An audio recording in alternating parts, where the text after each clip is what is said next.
I am Steve Mazzacane. We used to wait a few minutes for people to log on, but because so many people watch this later on and not necessarily live, we're going to go right into it. Our guest today will be Robin Comey. I'll bring her on now, and we'll start a conversation with her. Okay, Robin, can you hear me? I can. Hi, Steve. All right. How are you? Good to see you. I can hear you. I can see you. So we've had some issues over the last week and a half with some technical issues with some of our other candidates. So I'm glad this is working fine. Glad to see it. So, State Representative Robin Comey, you're the incumbent. This is not your first time we've talked to you. It's probably 3 or 4 times that we've had you on and talked about issues, and you've run for office. How is the election going? How's the race going? The election is, I mean, I've been campaigning, I've been door knocking, I should say, since, let's see, I took the month of June off, and then I started up really in earnest in July, knocking at least 4,000 doors so far, doing a lot of that myself. I do have, a few volunteers, but, we were talking before the podcast about the energy in the election, and I think people will get out to vote. They just, are not, everybody's tired. Yeah. No, it feels that way. As we were saying, it's just so often there's a pattern that happens in these elections where there's no energy and it kind of grows and grows and grows. And I'm not seeing that level of energy pick up. So I think a lot of people just have this mentality of, yes, there's an election. We'll go vote in November, but let's just get this over with. And it seems like it. But that still said, you still need votes, and you've been in office for a few years. And so you're out there and handling that. So let's just talk about, first of all, your last few terms in office. And your reputation is one of working pretty diligently on early childhood education. That's kind of Robin Comey's thing. So talk to me about your success or things that you're proud of in that area, but also try to expand that a little bit. What other areas, besides what you may be known for, have you worked on? Thanks, Steve, and thanks for having me. Yeah, I mean, I sit on the education committee. I sit on the committee on children, and I sit on new this past year or two has been the insurance and real estate committee. And so, those are a lot of things that I spend a lot of time on, because especially with, as we, talked about the education and the early childhood stuff and the children's health and mental health are all things that I'm very comfortable with. So I've spent a lot of the last year and a half really learning about insurance and it's a tough, it's a very, very tough industry to understand the complexities of it. And so, we're just trying to make some progress here in the state. And, I had done some insurance. I had an insurance bill my first term with the access to epinephrine bill in public areas, public venues. Passed that bill my first term, so I wasn't totally novice to the insurance industry, and had worked with them a bit. But really things have changed so fast in the insurance. Not only in insurance, because it's not just insurance; it's healthcare, it's pharmaceuticals, it's all of those things. So we continue to just try to dig deep and get people to work together and not point fingers at each other. And so educate me a little bit. So we just had a hearing on a significant increase in health insurance premiums, right? We have that on a somewhat regular basis. What was the reasoning of the healthcare companies for that increase? Well, I guess the reasoning is that, healthcare is more expensive at, when you go to the doctor, when you go to the hospitals and things like that. And it wasn't necessarily that there were too many mandates or things like that. It's just a way for them to stay able to keep insuring people. And so, talk about their expenses, and just like you would if you were any sort of business. Is there one particular area that we're seeing a drastic increase in cost? Is it, I mean, Republicans have typically argued that malpractice cases and insurance for malpractice cases drives up costs. Are you seeing that? Are you seeing other things that are driving up healthcare costs? Yeah, so a few years ago, the governor's office put together the Office of Healthcare Strategy. This is a little bit in the weeds, No, we want this. It's good. but we have an Office of Healthcare Strategy, and they are looking at where the highest cost. They're having insurers submit um, all of their pay, their bills and everything that they're paying out and things like that. And what they've found is that they're looking at different pieces at different times. And what they've are finding is that at the point of service of hospitals, ER rooms, things like that, that's where the prices are increasing the most. So, okay, so the people that are using it that may not have insurance are dragging down the people that may have it, running to ERs. You're saying? Just like going to not only the ER, but just the hospital care itself. So inpatient hospital care is what I mean. And those costs are going up. Is there something on the table? Are there proposals you've seen to help bring those costs down? I mean, we're in Connecticut, which is pretty much, we like to say we're the bluest of the blue, right? We are as progressive as it gets. And it feels like Massachusetts has been ahead of us when it comes to healthcare plans, more socialized medicine plans, things of that nature. Is there something on the table from the Democratic caucus that you're proposing or somebody on your side is proposing that can help bring those costs down?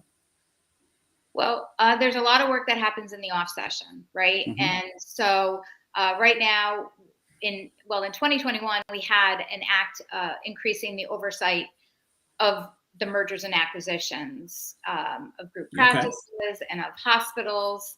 And so we are, doing a lot of work on the off session on that, and we hope to come out of these committees, out of these work groups with ways that we can make sure that, maybe not in this area, but there are parts of the state where there are no maternity rooms and no maternity departments in hospitals, and hospitals are closing down. So making sure that people in the communities have health care within their community themselves. And so you bring up a question though, when it comes to those acquisitions, you have one or two major organizations buying up all of these doctors' offices. Is that a problem, or is that resulting in better healthcare? I think it's reducing choice, and it's I think it's driving up healthcare costs. But I will say that I've had personal conversations with my doctor, who was just bought out or just joined with Hartford Healthcare, and I asked him why he did it. And I said, "Is it that we got too much paperwork? Is it that you need help? You need to do too much, clerical work and things like that." And he said, "No, actually, it's we're trying to recruit doctors, and when you work for hospital systems, they bring in the best of the best." Oh, interesting. Yeah. So they're competing for talent, and they can't compete. Mm-hmm. No, and that's what happens when you have largely monopolies. It's hard to overcome that. Now, healthcare, we could talk about all day, because healthcare and business intertwine.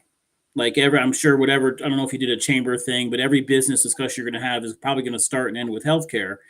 From a business perspective, what are you hearing from local businesses? I know you've tried to expand more childcare, but doing more business stuff the last 2 years. What are you hearing from those businesses as issues in the state that they may want you to focus on?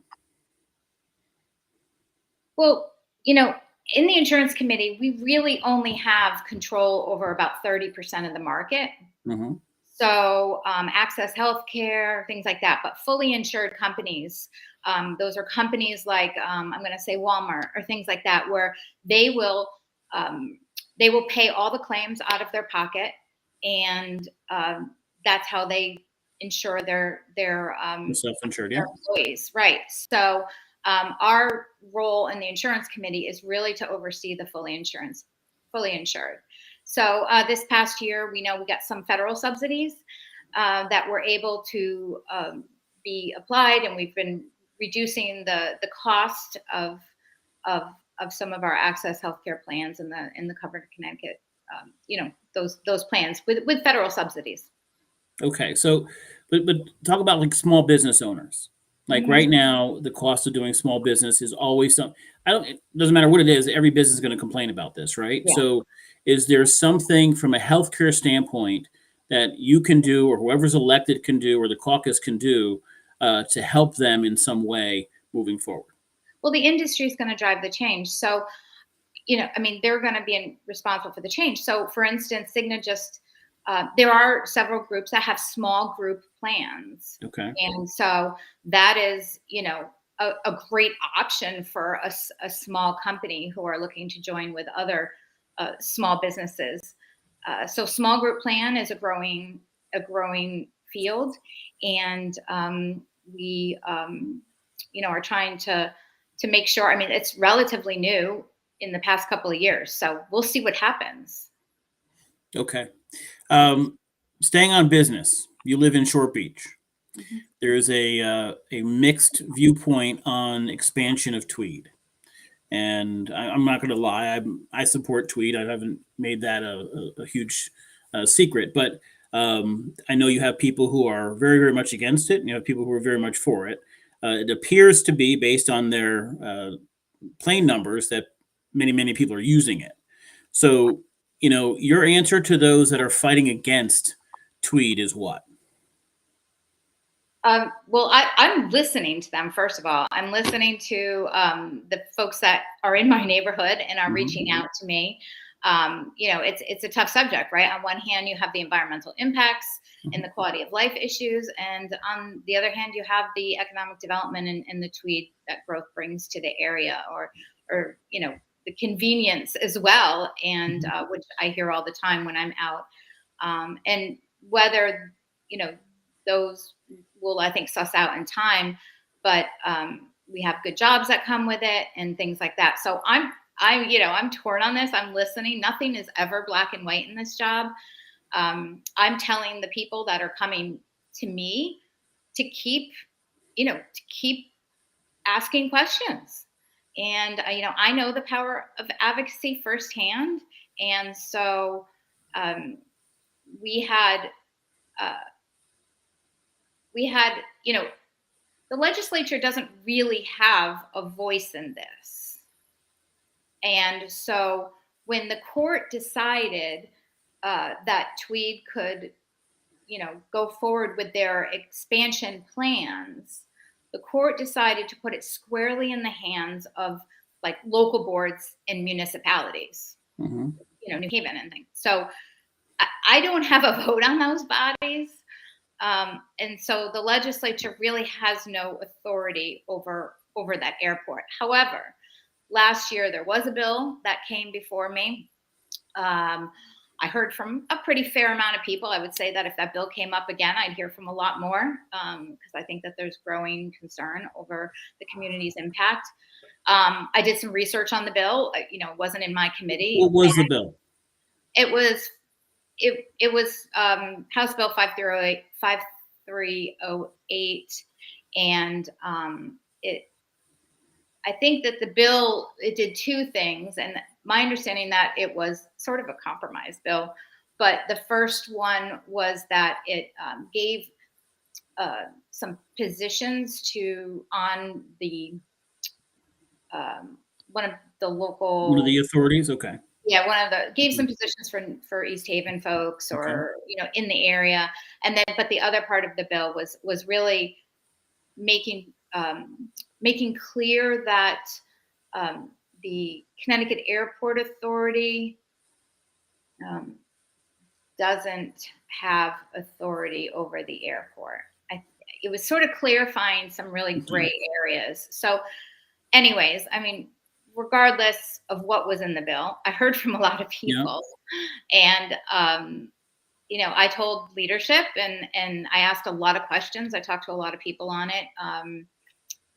my colleagues who represent the area over there, and I told my leadership that I had in the committee leadership that I had serious concerns about the bill, because my community was concerned about it, and that I probably wouldn't, I couldn't support the bill as written. Okay. That was within my authority to do, right? That's the kind of thing I'll do. So I think that one of the hardest parts of this job is hearing from people about really important issues that are outside of my realm of control. And they expect you to either be a voice or not. So whether you're going to be advocate or something, it may not be something you can vote on, but they're still going to go to you when they have an issue. And that's pretty common. Right. Yeah. Oh, no matter absolutely. what the at the doors, I hear all the time about, I don't know, all kinds of, garbage pickup. All right. So you're not taking a stand for or against it right now. You're listening to both sides and trying to figure something out from there. Yeah, we've got an environmental report that that is going to be completed. And then there's a public comment period. And it's really important during that public comment period to hear what people say. Okay. I mean, clearly business owners for the most part support it. The chamber supports it. Economic development supports it. East Haven residents especially have some issues, and I understand Short Beach does as well. Now, how close are you? Are you getting planes over your house? I get some planes over my house. Mm-hmm. Now, how is that distracting? Is it a problem or? It hasn't bothered me too much. Okay. All right. I will tell you that I have, while door knocking in northern part of town, up District 6, up over up Brushy Plains Road in that area, they're quite low. I spent the summer knocking on doors, I'm sure. Okay. Oh, yeah. All right, so let's move on to affordable housing. And this is an issue in Brantford. It's a bigger issue in Guilford, so maybe not as much in Brantford now, but it comes up every year. It came up a lot because of the Parkside issue and the definition of affordable housing. The problem that you face, and I'll preface this question understanding this, is that you're never going to get something past the larger towns anyway. Is there something that could be done to give a little more control? I think the wording on some of this that people comment on is saying, can we keep local control? The law is already in place. It's not about keeping local control. It's whether or not we can take some of that control back on that issue. Do you have any stance on the affordable housing law as it's written now, or is there anything that can be done to help give more control to local planning and zoning boards? So are you talking about 830G? Yeah. Is that what you're supposed to specifically talking about, that one law? Okay, yeah. So, there's a lot that we can do outside of 830G. I think that or affordable houses overall is definitely a priority for every lawmaker in the state. And I believe that towns should have a voice in development. In fact, the state gave Brantford some funding and required them to make an affordable housing plan. That's a local plan. That's not a state-directed plan. And, I think, we also this past year put in place a law requiring towns to put in place a local fair rent commission, which, really when I hear about people calling me that the rents are being raised, people can't afford it, their apartment buildings are not being maintained properly. And we passed that law so that there was a fair process for hearing complaints in our own community, not at the state level, not anywhere else, not in the court system. And so, this local fair rent commission will be able to respond to, tenant complaints, to harsh rent increases and, code problems, which I hear a lot about. And it has to be fair for renters, but it also has to be fair for landlords and fair for our town. And because we have to enforce the rules, right? Okay, so that's the question. So on two levels here, the affordable housing, first of all, we can do all the affordable housing plans that we want, but Brantford doesn't get to count a large amount of the housing units that would be considered affordable from a financial standpoint, right? We can't count trailer parks, many of the condos that would fit that 30% of median income kind of qualifier because it's not deed restricted, right? So that's the first aspect of it. So can that change somehow? And the second aspect with a fair rent commission is, do they have the authority to enforce it? Can they go to a landlord and say, by the way, you cannot charge more because we had a lot of people get 30, 40, 50% increases in rent in just the last year and a half. Would a fair rent commission have the authority to enforce or to cut back an increase? Well, your second question first, I would hope Okay. so. And yeah, I mean, 830G, I mean, we've been talking about this for a very long time. Yeah. And I certainly support looking at statutes that don't recognize the affordable housing here in this town.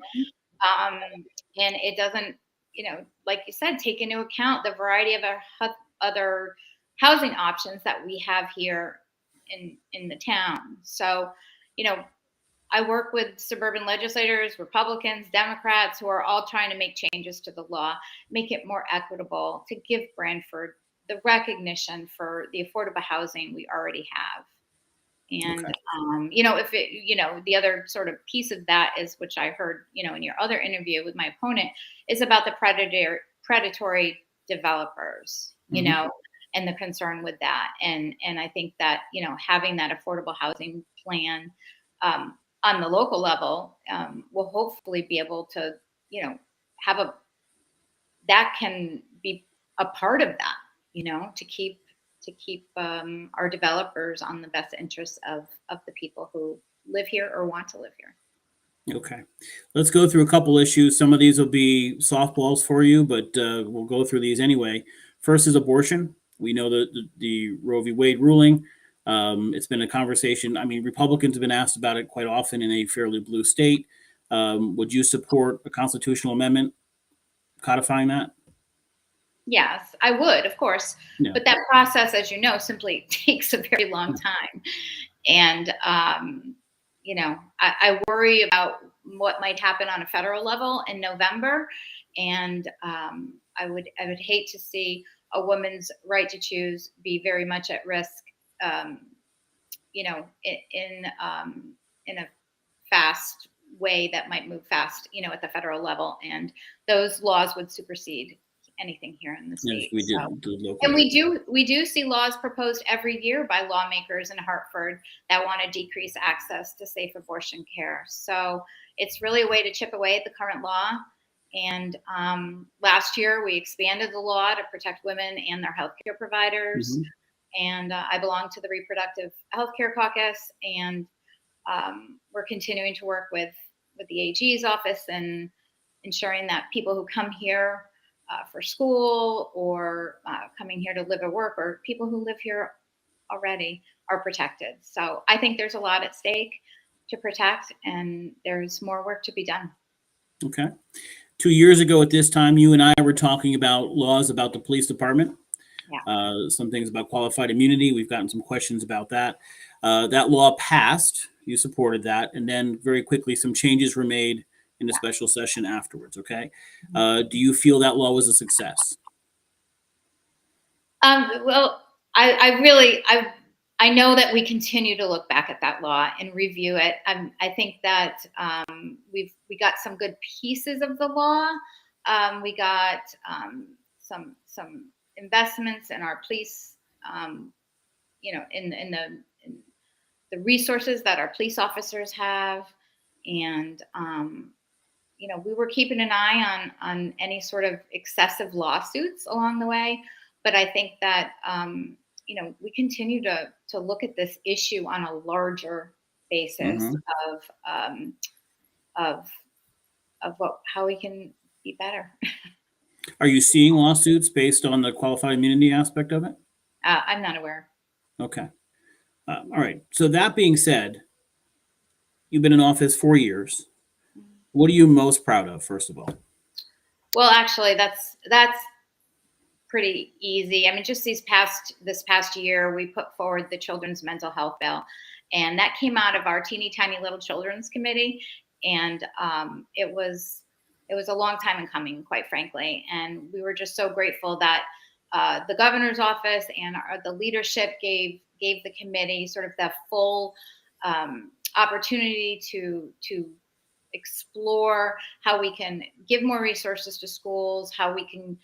We had been already working on some of this stuff beforehand, and it was it was really historic investments in children, and certainly post pandemic, that is what we really needed to say. So doing some of that work has been really rewarding in the past year. If you're reelected, you go into that session in January, what is your focus? Are there bills that you want to propose? Is there something in particular that you'll be focused on this upcoming session? Sure. I mean, I have been, as you know, like the past, I think it's been 2 years so far, I've put forward another epinephrine bill, capping the cost for epinephrine. That is a bill that hasn't quite made it out of it. It passed the House, but hasn't made it to the Senate floor for the past several years. I'm hoping that the third time is a charm. There's no reason why families should be paying $600 and thousands of dollars, $600 per prescription and thousands of dollars per year for a medication that really costs pennies to make. Okay. Yeah, so that's one thing I want to continue to fight for. Additionally, I would say the most important thing that we can do as legislators is to lift families out of poverty. And I think one of the ways that we can do that as well is to really make this child tax credit permanent in our state. Okay. Before I get to one more question. Oh, I'm sorry. Go ahead, please. Go.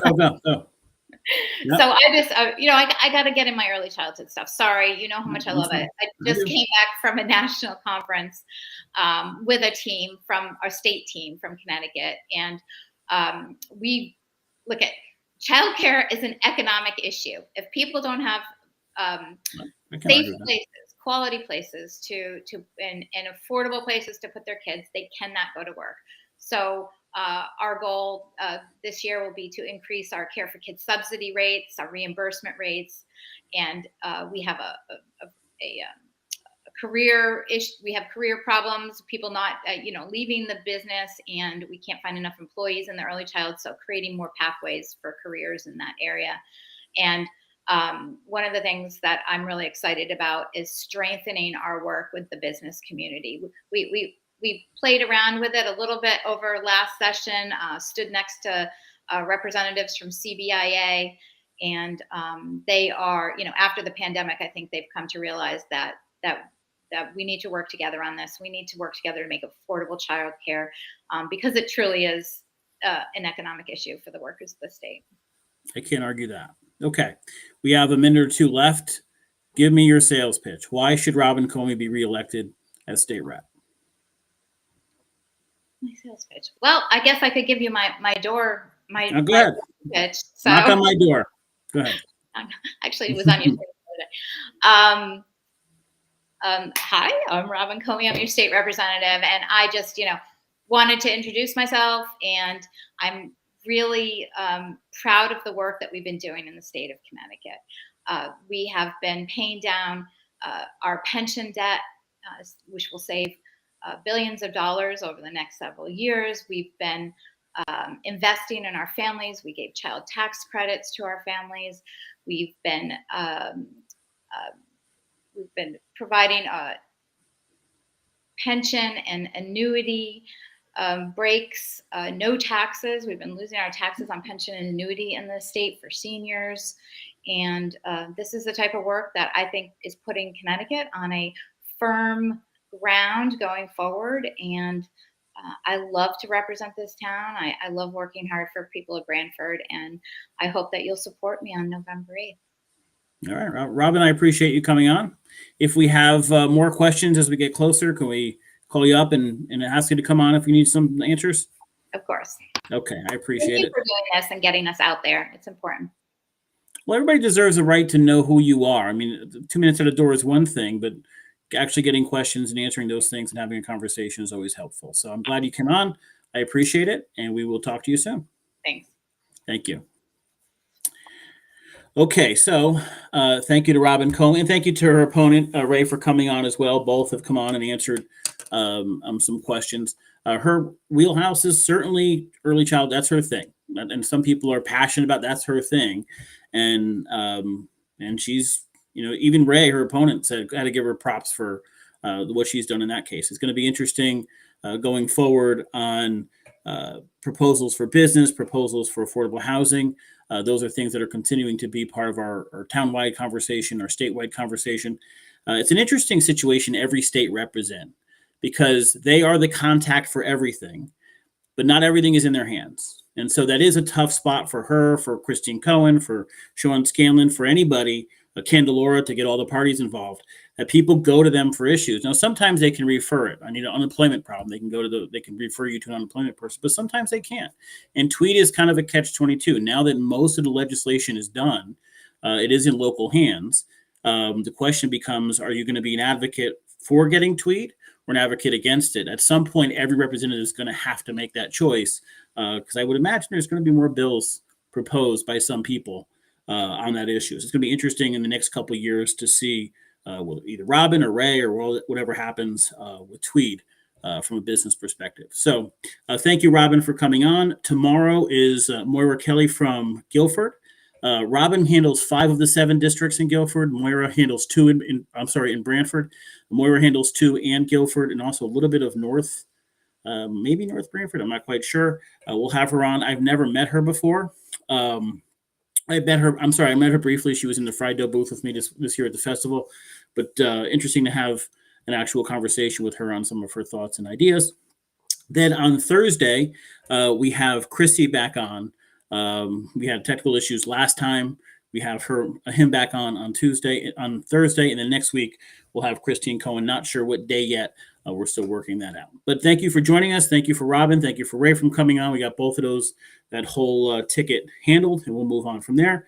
To you, thanks for joining us. Thank you for comments and for the questions that were sent in. They certainly are helpful. If there's other things you want us to ask, if there's topics you want us to discuss, please send them in. I'd be glad to review them and talk to our candidates about them. Until then, have a great night. Enjoy your Tuesday evening. And if you're local and watching baseball, go Yankees. It's a big game tonight. But enjoy the game. Enjoy your evening. I will see you.